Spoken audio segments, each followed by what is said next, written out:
நீங்கள் எப்போவாவது நினச்சி பார்த்துருக்கீங்களா? ஏன் நம்ம வாழ்க்கையில் ஒரு சில விஷயங்கள் ஈஸியாக நடக்குது, இன்னும் ஒரு சில விஷயங்கள் நம்ம எவ்வளோ கஷ்டப்பட்டாலும் நடக்கவே மாட்டேங்குது. அது மட்டும் இல்லாமல் ஏன் ஒரு சில பேர்த்துக்கு சக்ஸஸ் அப்படிங்கிறது எஃபர்ட்லெஸ்ஸாக அவங்களுக்கு கிடைக்கிது. அது மட்டும் இல்லாமல் ஒரு சில பேர்த்துக்கு எவ்வளோ தான் கஷ்டப்பட்டாலும் ஏன் அது கிடைக்கவே மாட்டேங்குது.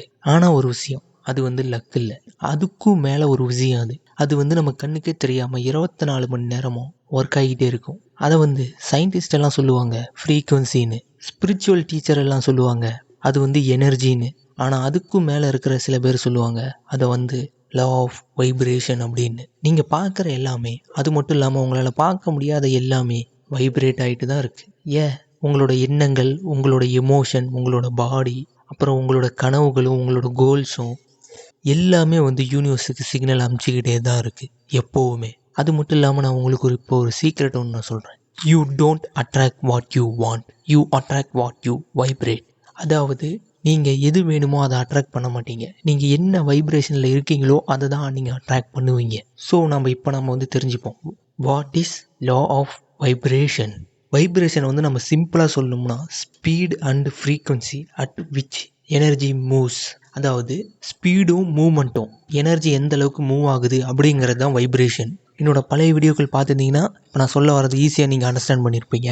என்னென்னா every thing is energy, frequency and vibration. ஏன்னா நம்மளை சுற்றி இருக்கிற எல்லா பொருட்களுமே ஆட்டமால் உருவாக்கப்பட்டது. ஆட்டமை நம்ம ஜூம் பண்ணி பார்த்தோம்னா அதில் 99.99% எம்டி ஸ்பேஸ் தான் இருக்கும். அதாவது அதில் எனர்ஜி தான் இருக்கும். அந்த எனர்ஜி தான் எல்லாமே. அந்த எனர்ஜி எந்த அளவுக்கு ஸ்பீட்லேயும் பேட்டர்ன்லேயும் மூவ் ஆகுது அப்படிங்கிறது தான் வைப்ரேஷன். அப்படி நீங்கள் சிம்பிளாக ஞாபகம் வச்சுக்கலாம். இதை இன்னும் உங்களுக்கு நான் ப்ரூஃபோட நான் சொல்லணும்னா வைப்ரேஷன், எனர்ஜி எல்லாத்தையும் இந்த சேனலில் இது வரைக்கும் நான் இந்த ப்ரூஃப் சொல்லாத ஒரு ப்ரூஃபை நான் ஃபஸ்ட்டு நான் இப்போ நான் சொல்கிறேன்.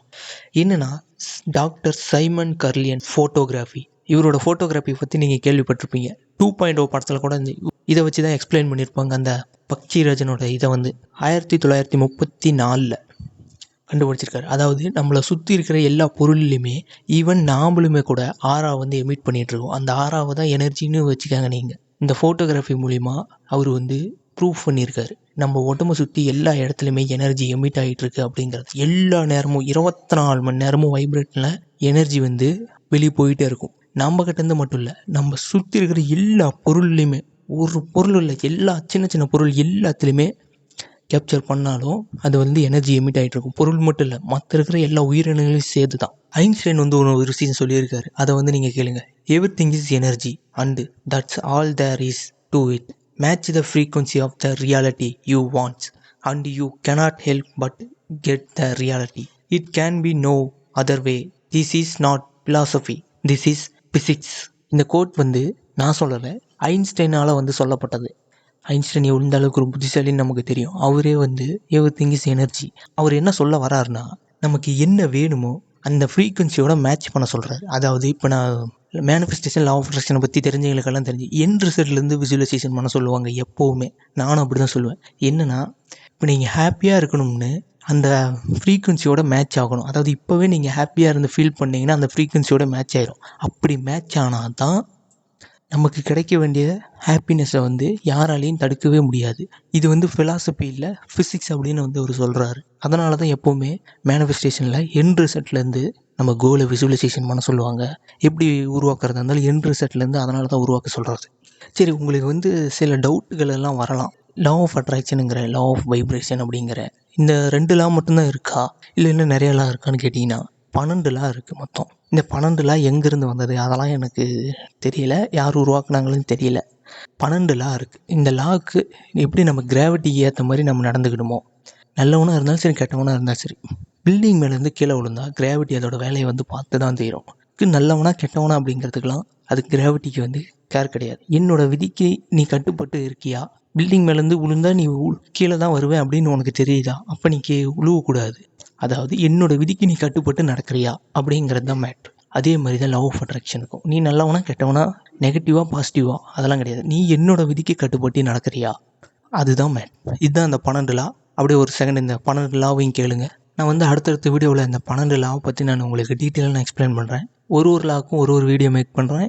இப்போ நீங்கள் இந்த வீடியோவில் நீங்கள் தெரிஞ்சுக்க வேண்டியது லா ஆஃப் அட்ராக்ஷனும் லா ஆஃப் வைப்ரேஷனை பற்றி நீங்கள் நல்லா தெரிஞ்சுக்க. அதாவது லா ஆஃப் அட்ராக்ஷன் ஃபஸ்ட்டா, லா ஆஃப் வைப்ரேஷன் ஃபஸ்ட்டா அப்படின்னு நீங்கள் நினைக்கலாம். அதாவது லா ஆஃப் வைப்ரேஷனோட எண்ட் ரிசல்ட் தான் லா ஆஃப் அட்ராக்ஷன். இது நிறைய பேத்துக்கு தெரியுமான்னு தெரியல. ஆனால் லா ஆஃப் வைப்ரேஷன் தான் ஃபஸ்ட்டு. அதுக்கு முன்னாடி இன்னொரு லா இருக்குது, law of divinity and oneness. அது இருக்குது. அதுக்கு ரெண்டாவதாக இருக்கிற லாவே லா ஆஃப் வைப்ரேஷன் தான். லா ஆஃப் அட்ராக்ஷன் அப்படிங்கிறது லா ஆஃப் வைப்ரேஷனோட ரிசல்ட் தான். இப்போ நான் சொல்கிறத வந்து நீங்கள் நல்ல ஞாபகம் வச்சுக்கோங்க. லா ஆஃப் அட்ராக்ஷன் அப்படிங்கிறது secondary law. Law of attraction, law of vibration அப்படிங்கிறது தான் பிரைமரி லா. லா ஆஃப் வைப்ரேஷனோட ரிசல்ட் தான் law of attraction. Without vibration attraction cannot happen. நீங்கள் எப்படி இந்த லா ஆஃப் வைப்ரேஷனை வந்து ஈஸியாக புரிஞ்சுக்கிறதுனா, என்னோட பழைய வீடியோக்கள் பார்த்துருந்தீங்கன்னா உங்களுக்கு ஈஸியாக நேரம் புரிஞ்சிருக்கும் லா ஆஃப் வைப்ரேஷன். ஏன்னா ஆல்ரெடி இதை பற்றி நீங்கள் கேள்விப்பட்டிருப்பீங்கன்னா ஒரு பிரச்சனை இல்லை.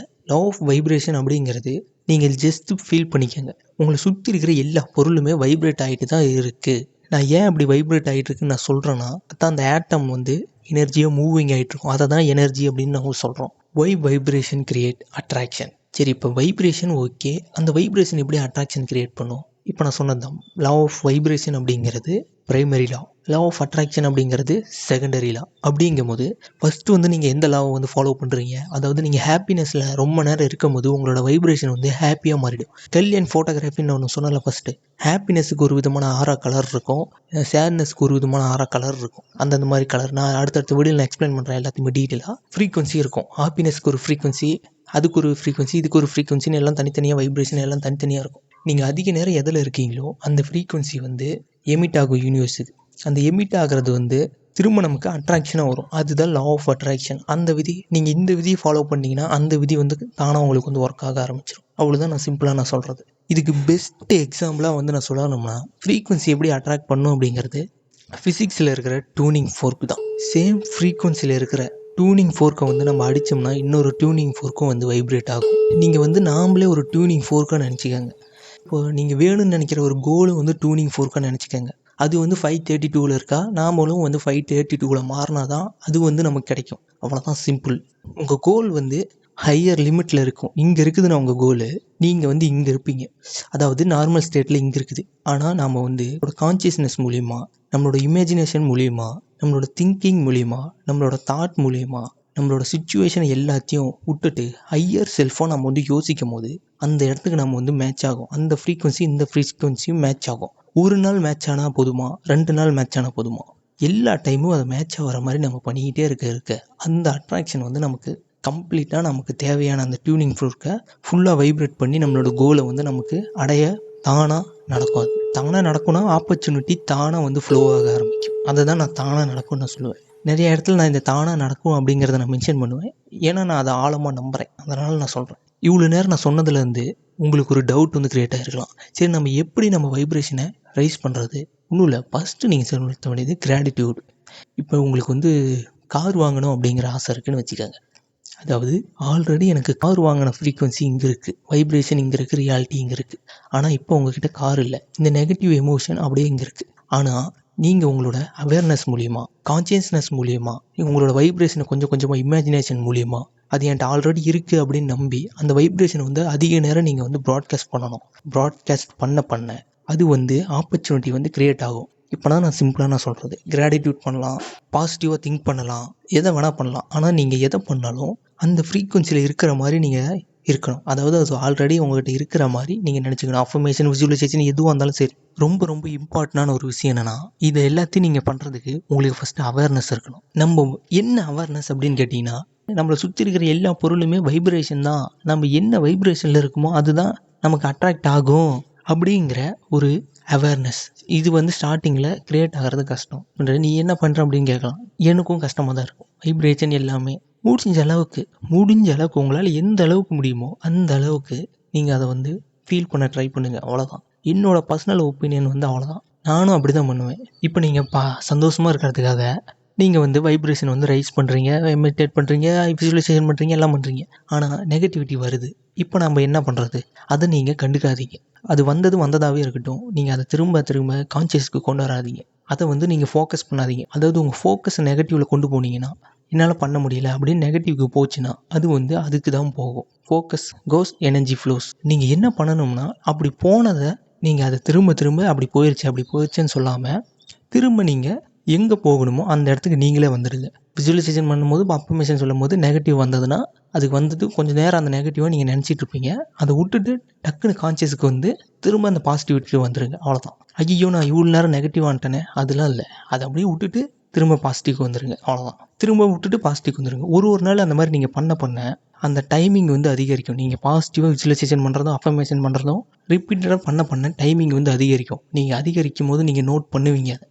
ட்ரை பண்ணி பாருங்கள். இது நல்லா ஒர்க் ஆகும். அப்புறம் உங்களுக்கு அவேர்னஸோட இன்னொன்று ரொம்ப ரொம்ப முக்கியமான ஒரு விஷயம். அதோட பேர் தான் ரெப்படேஷன். ரெப்படேஷன் இல்லாமல் எந்த ஒரு வைப்ரேஷனுமே மாறாது. நீங்கள் ஒரு தடவை சிங்கிள் டைம் நினச்சிட்டு வர்றதுனால ஒன்றும் நடக்க போகிறது. மேனிஃபெஸ்டேஷன் அப்படிங்கிறது நான் எப்போவுமே நினச்சிக்கிட்டு இருக்கிறது ஒன்று தான். அது வந்து லைஃப் டைம் ஜேர்னி. லைஃப் டைமாக நம்ம அதை வந்து பண்ணிகிட்டே இருக்கணும். அது அப்படி தான். இப்போவும் நான் சரி, டெய்லியும் சரி, ஒரு நாளைக்கு கொஞ்சம் நேரம்னாச்சும் மேனிஃபெஸ்டேஷன் ஆல்ரெடி என்ன பார்த்தனோ அதை வந்து நான் திரும்ப பார்ப்பேன். நான் சொல்கிறது ரொம்ப ரொம்ப சிம்பிளான ஒரு விஷயம். ஒரே விஷயத்தை தினமும் நீங்கள் ரிப்பீட் பண்ணிக்கிட்டே இருக்கணும். அவ்வளோதான். வேறு எதுவுமே இல்லை. நான் ஃபைனலாக என்ன சொல்ல விரும்புகிறேன்னா, இதை நீங்கள் நல்ல ஞாபகம் வச்சுக்கோங்க. You are not a human try to find energy. You are energy experiencing being human. நீங்கள் எனர்ஜியாக இருந்து ஹியூமனாக எக்ஸ்பீரியன்ஸ் பண்ணிகிட்டு இருக்கீங்க. Everything is vibration. Vibration create frequency. Frequency create reality. Reality create manifestation. You don't attract what you want, you attract what you are. Match your frequency with your dreams and it will find you. நீங்கள் என்ன கனவு வச்சுருக்கீங்களோ, goals வச்சுருக்கீங்களோ, அந்த கோலோட already அடைஞ்ச மாதிரி visualisation பண்ணுங்கள். Affirmation சொல்லுங்கள். எல்லாத்தையும் சொல்லுங்கள்.